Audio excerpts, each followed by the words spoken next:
fermarsi, ascoltateci, ascoltateci. Le pentole sono vuote a causa degli aumenti dei prezzi, caro vita, corsa al rialzo, per cui oggi in tutte le piazze italiane le associazioni dei consumatori hanno dato voce alle difficoltà delle famiglie. Le famiglie stanno stringendo la cinghia e stanno svuotando le pentole, rimandando anche il pasto e tenendo quello che si può spendere per i figli più piccoli.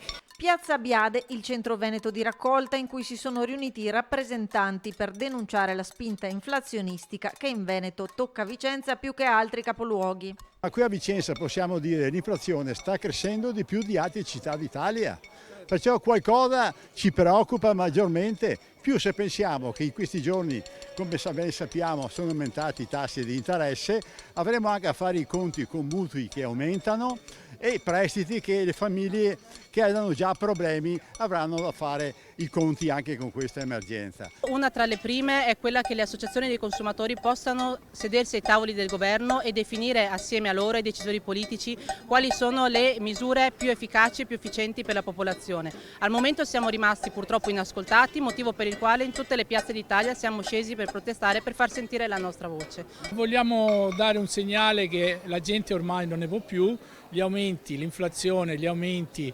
gli alimentari, l'energia e tutto, ci stanno massacrando e a fronte di tutto ciò 200 euro di bonus da parte del governo. L'importanza di avere dei comitati territoriali presso per esempio il prefetto formati da personale delle associazioni consumatori che controllino i prezzi. Non c'è nessuna ragione per questi aumenti, è una speculazione, è una fortissima speculazione.